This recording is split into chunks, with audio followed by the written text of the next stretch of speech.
Peoples party یہ card کھیل کے اپنے آپ کو اس معاملے سے نکال لے. تاریخ اٹھا کے دیکھ لیں کہ جب بھی کوئی ایسا کام ہونے لگا ہے جہاں پر پیپلز پارٹی کے اندر پریشر آیا ہے, انہوں نے کراچی کے اندر حالات خراب کرا دیے. ماضی میں الطاف حسین اور اس کے لوگ اس گیم کا حصہ بنتے تھے. اب چونکہ الطاف حسین کی طاقت شاید اتنی نہیں ہے جتنی پہلے تھی, اور خالد مقبول تو ویسے ہی نکما ہے, وہ اس مضموم عزائم کو کروانے میں ناکام ہے. ورنہ ہو سکتا ہے کچھ دن پہلے پٹھان مہاجر فساد شروع کروا دیا گیا ہوتا. خیر, اس کے جو لوگ یا جو اس کے ایکٹرز ہیں ان کو ہم بہت جلدی بے نقاب کریں گے. خیر, کام بات کرتے ہیں پیپلز پارٹی کے عزائم کی. مجھے سمجھ نہیں آتا کہ جمہوریت کی بات کرنے والی پیپلز پارٹی کیوں کراچی کو اس کی حقوق دینے کو تیار نہیں ہے. اگر 140A کی امپلیمنٹیشن یعنی لوکل باڈیز صحیح طرح سے کام کرنا شروع کر دیتی ہیں تو بلاول بھٹو کو اس پہ اعتراض کس بات کا ہے. اگر کچھ ایسی منسٹریز جس کی وجہ سے ریاست کو نقصان ہو رہا ہے اور وہ ریاست میں دوبارہ چلی جاتی ہیں, وفاق میں دوبارہ چلی جاتی ہیں, تو بلاول بھٹو کو تکلیف کیا ہے. اگر صوبوں کو ملنے والے پیسے سے کچھ پیسہ وفاق میں اس لیے چلا جاتا ہے کہ وہ آپ کو ایک مضبوط آرمی دے سکے, مضبوط ٹیکنالوجی دے سکے, اور کچھ ایسی چیزیں کہ جو ریاست کے کنٹرول میں ہو تاکہ صوبے بعد میں بلیک میل نہ کر سکیں, تو کیا تکلیف ہے. اب اگر کوئی یہ ریاست والا بلاول بھٹو سے یہ پوچھے کہ بھائی تجھے 3050 ارب روپے کا بجٹ دیا گیا ہے اس سال, اس میں سے تو واقعی میں کتنی تیرا صوبہ خرچ کرے گا اور کتنا کرپشن میں اڑ جائے گا, تو بالکل ریاست یہ کہے گی کہ اگر تجھے ہم 3000 دے رہے ہیں اور پیپلز پارٹی کا ٹریک ریکارڈ نکالتے ہوئے جہاں 70% کرپشن ہوتی ہے, تو اگر یہ 2100 ارب روپے جو صرف سندھ کو, اور میں یہ نہیں کہہ رہا صرف سندھ کے ساتھ کٹوتی ہو, پنجاب کے ساتھ بھی ہو, KPK کے ساتھ بھی ہو, کوٹ بلوچستان کے ساتھ تو بالخصوص ہو کیونکہ اس کو چلائی ریاست رہی ہے اور اس کا پورا ریاست کا وقت بلوچستان کو سیکیور کرنے میں لگا رہتا ہے. اگر وہ 4 سے 5 ہزار ارب روپیہ مزید ہماری فوج کو مل جاتا ہے تاکہ وہ مضبوط فوج, مضبوط انٹیلیجنس کا نظام, مضبوط سائبر کا انتظام, مضبوط ڈیفنس کا انتظام بنا سکے, تو پرابلم کیا ہے. پرابلم انہی کو ہوگی جو چاہتے نہیں ہیں کہ ہماری فوج مضبوط ہو تاکہ ریاست کمزور رہے. ریاست کمزور رہے گی تو یہ احسان ریاست پہ ہر کچھ دن کے بعد کر سکتے ہیں کہ ہم نے تو آپ کو پاکستان کھپے کر کے آپ کے باپ پہ احسان کیا تھا.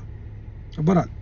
یہ سوچنے والی بات ہے کہ آگے اب ریاست کو کیا کرنا ہے. ہم جیسے لوگ بہت دنوں سے آپ کو یہ بات سمجھا رہے ہیں کہ پیپلز پارٹی اور سندھو دیش اور MQM لنڈن ایک ہی پیرائے پہ جمع ہے.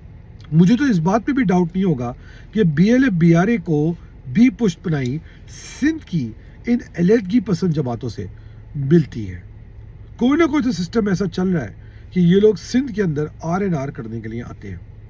خیر بہرحال, مجھے پوری امید ہے کہ میری ریاست کو مجھ سے زیادہ ان چیزوں کے بارے میں پتا ہوگا اور وہ اس بات سے بالکل ایگری کرتی ہوگی کہ اس کو روکنا امپورٹنٹ ہے. اب پیپلز پارٹی کا دیکھ لیں, جب بھی بات خراب ہوتی ہے وہ سندھ دیش کو کھڑا کر دیتے ہیں, وہ سندھ کے اندر پروٹیسٹ کھڑا کر دیتے ہیں. اپریل میں جب جنگ کے ٹائم ہو رہا تھا تو آپ نے ہائی وے بلاک کرا دیے تھے تاکہ ہماری پاک فوج ایک افیکٹو مؤثر آپریشن نہ کر سکے. اس کا ثبوت اس بات سے ملتا ہے کہ سر کریک میں یہ جانتے ہوئے کہ انڈیا کو امید ہے کہ وہ سندھ کے اندر کچھ خانہ جنگی سندھو دیش یا BLA یا لنڈن یا علیحدگی پسند اپنے مہروں کے تھرو سٹارٹ کروا سکتے ہیں, تو انہوں نے پریشر ڈالنا سر کریک پہ شروع کر دیا. خیر, مجھے پورا یقین ہے کہ ہمارے ادارے, ہماری فوج, ہماری ریاست ان تمام خطرات کو مؤثر طریقے سے جواب دینے کے قابل ہے. بلاول بھٹو کو ایک بات سمجھنی چاہیے کہ اگر اس نے ریاست کے معاملے میں روڑے اٹکائے تو ریاست کو اس فارمولے پہ, جو کہ میں اتنے دنوں سے کہتا آ رہا ہوں, جس کی وجہ سے میرے خلاف کمپلینٹیں بھی کی گئیں, میرے امپلائر کو ہزاروں کی تعداد میں اپلیکیشنیں ڈالی گئیں, دھمکیاں بھجوائی گئیں, لوگوں کو بلا کے تھریٹ کیا گیا, ہیرس کیا گیا, اور وہ ایک ہی سلوشن ہے کہ آپ مزید صوبے بنا دیں, اور وہ جو مزید صوبے ہیں وہ پورے پاکستان میں بنائیں. کوئی مسئلہ نہیں ہے, مگر کراچی کو بالخصوص الگ صوبہ بنا کے آپ کراچی کو اس کامیابی کے راستے پہ ڈالیں گے جو پیپلز پارٹی ابھی تک اچیو نہیں کر سکی, نہ کبھی کر پائے گی. آخری بات ہو یہ کہ MQM اور MQM کے ورکرز کے لیے, اکثر MQM پاکستان کے ورکرز یہ سوچتے نظر آ رہے ہیں، اس غلط فہمی نظر آ رہے ہیں کہ شاید کسی کو چپ کرا دیا گیا ہے یا کسی کا سافٹ ویئر اپڈیٹ کرا دیا گیا ہے۔ میں پہلے پاکستانی ہوں اور میرے لیے اس وقت سب سے امپورٹنٹ چیز یہ ہے کہ ملک کے اندر پیار محبت سے 27ویں ترمیم پاس ہو جائے۔ خالد المقبول ہو یا فاروق ستار ہو یا امین الحق ہو، ان کو سنبھالنا کوئی مشکل کام نہیں ہے۔ کوئی کسی کو شٹ اپ کال یا کوئی کسی کو کا سافٹ ویئر اپڈیٹ نہیں کر سکتا۔ 1.5 سال سے کوشش ہو رہی ہے، الحمدللہ میں اپنے مشن پہ قائم ہوں اور مجھے یقین ہے، میں آپ کو ایشورٹی کے ساتھ کہتا ہوں کہ باقی لوگ جو بھی اس ظلم فرعونیت کے خلاف کھڑے ہوئے ہیں وہ اپنے اپنی بات پہ اٹل ہیں، اپنے اپنے مشن پہ قائم ہیں۔ شاید چپ اس لیے ہیں کہ یہ 27ویں ترمیم ہونے دیں، پھر انشاءاللہ آپ بھی آئیں، ہم بھی آئیں۔ خالد مقبول تو شاید ہوگا اور فاروق ستار امین یہ تو وقت بتائے گا۔ دانش قاضی کو اجازت دیجیے، اپنے حفظ و امان کا خیال رکھیے، اور جیسے میں آپ سے روز کہتا ہوں، اپنے اداروں کے لیے دعا کریں، اپنی پاک فوج کے لیے دعا کریں، اپنے جوانوں کے لیے دعا کریں جو دن رات آپ کے دفاع کے لیے اپنی زندگی اپنے ہتھیلیوں پہ رکھ کے بیٹھیں، بغیر یہ سوچے کہ ان کی اولادوں کا، ان کے بچوں کا کیا ہوگا۔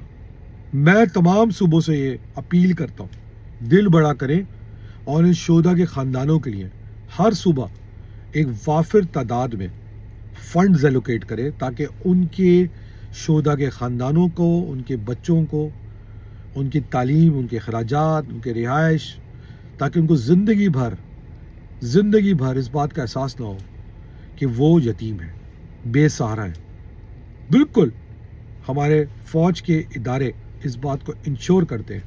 مگر ریاست کے ان صوبوں کو جو صرف اپنی جیبیں بھرنے میں لگے ہوئے ہیں، اپنے بچوں کو باہر پڑھا رہے ہیں، ان کو بھی سوچنا چاہیے کہ وہ بھی ذمہ داری لیں، اچھا ڈیفینسو نظام ان کو دیں تاکہ یہ شہادتیں ہماری کم ہوں۔ اور ریاست کو چاہیے کہ ہمارے ان صوبوں کے اندر وہ تمام ایسے ایلیمنٹس جو ان لوگوں کو سپورٹ کرتے ہیں، جس کی وجہ سے ہماری کیجولٹیز زیادہ ہوتی ہیں، ان کو ختم کرے، فارغ کرے۔ کسی بھی ایسے ایلیمنٹ کو جو پاکستان کے خلاف کام کر رہا ہے، اس کے لیے ہم معافی نہیں ہونی چاہیے۔ اسی ساتھ دانش قاضی کو اجازت دیجیے۔ پاکستان زندہ باد، پاکستان آرمی زندہ باد، جے ایم حاجر، اللہ حافظ، آداب۔